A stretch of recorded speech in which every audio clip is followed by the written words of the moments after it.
আসসালামু আলাইকুম রহমতুল্লাহি আবরাকাতু। সবাই কেমন আছেন? সবাই তো আনন্দের ভিতরেই আছেন, বুঝতে পারছি।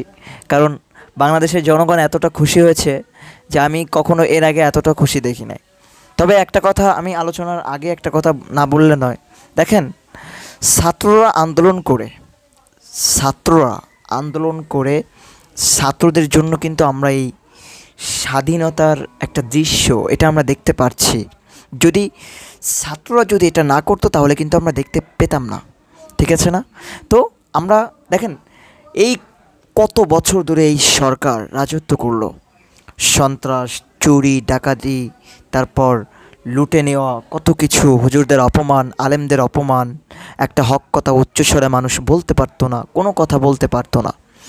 তো এত বছর ক্ষমতায় থাকার পর কোনো রাজনীতি দল কিন্তু এই সরকারকে উঠাইতে পারে নাই। একমাত্র এই ছাত্র আন্দোলন করে তারপর কিন্তু এই সরকারকে হটাতে পেরেছে, ঠিক কি না?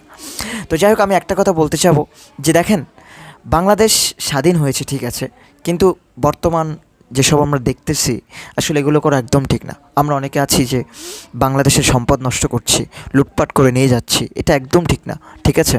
তো এইগুলো থেকে আমরা সবাই বিরতি থাকবো। আর পরবর্তী সরকার আসার জন্য অবশ্যই আমরা অপেক্ষা করব। খুবই দ্রুত একটা সিদ্ধান্ত হচ্ছে ইনশাল্লাহ, খুবই দ্রুত কিছু একটা আমরা দেখতে পাবো। তবে একটাই কথা, কথা হচ্ছে একটাই, যে এবার আমরা এমন একটা সরকার দেখতে চাই যে সরকার আসলে যাতে সবাই স্বাধীনতা পায়। এটাই আমার বলার উদ্দেশ্য, যাতে রাজনীতি বলতে কোনো শব্দ যাতে না থাকে। আমরা এমন একটা সরকার চাই। আর দেখেন, প্রত্যেকটা মানুষ একটা দিন শক্তিশালী হয়ে ওঠে, আর সেই দিনটা হচ্ছে আমাদের সামনে আসতেছে, ঠিক আছে? হয়তো আমরা মানুষ এই কয়েক বছর, পনেরো পনেরো বছর ধরে আমরা নিজের স্বাধীনতাটা পাই নাই। কীভাবে একটু ভোট দিব, নিজের স্বাধীনতা অনুযায়ী একজনকে ভোট দিব, এরকমটা আমরা কখনো পাই নাই। তো এবার আমরা পাবো ইনশাল্লাহ। সেই সেই কার্যক্রম চলতেছে, যাতে সবাই নিজের ইচ্ছা মতো ভোট দিতে পারে, যারা নিজের অধিকারটা আদায় করতে পারে, এরকম একটা সিদ্ধান্ত চলতেছে। তো অবশ্যই এই সিদ্ধান্তের জন্য আমাদেরকে অপেক্ষা করতে হবে। তাই বলে এটা না যে আমরা বাংলাদেশের সম্পদকে নষ্ট করব, ঠিক আছে? এরকমটা কেউ করবে না, আমি হাত জোর করে বলবো। এই যেমন গণভবনে ঢুকে আপনারা যা করেছেন, এগুলো আসলে ঠিক না। এগুলো কেন করেছেন? এগুলো সত্যি একদম ঠিক না, কারণ এগুলো তো বাংলাদেশের সরকার নাকি, এগুলো তো বাংলাদেশের সম্পদ। সরি, সম্পদ বলতে গিয়ে আমি সরকার বলে ফেলেছি, তার জন্য সরি। এগুলো হচ্ছে বাংলাদেশের সম্পদ। যে পরবর্তী যে সরকার আসবে তাদেরকেও তো এগুলো লাগবে, লাগবে না? আর এগুলো তো আমাদের টাকাই কিনা, সব কিছু আমাদের জন্য তো করা হয়েছে নাকি? তো এগুলো নষ্ট করলে আমাদের ক্ষতি আমরা নিজেরাই ডেকে আনবো, আর এগুলোর জবাব কিন্তু আল্লাহর কাছে দেওয়া লাগবে, ঠিক আছে?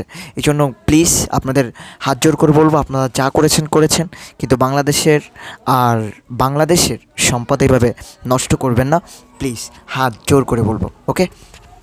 তো চলে এবার আসল আলোচনা যাওয়া যাক। অনেক মানুষ বলে, হুজুর এমন একটা আমল দেন যে আমলটা করে আমরা আমরা যাতে যে আমলটা করে আমরা একটা ধনী হতে পারি, যে আমলটা করে আমরা টাকাওয়ালা হতে পারি, যে আমলটা করলে আমি অনেক টাকাওয়ালা হতে পারি, এরকম। আচ্ছা, কোন মানুষ চায় না বলেন তো? কোন মানুষ চায় না যে আমার কাছে টাকা থাকুক, আমার কাছে আমি আমি ধনী হব, আমি একটু ভালোভাবে বাঁচতে পারবো? সবাই চায় টাকা পয়সা, বাড়ি গাড়ি, এটা সবাই চায়। আর আমার স্বপ্নটা পূরণ করতে পারবো।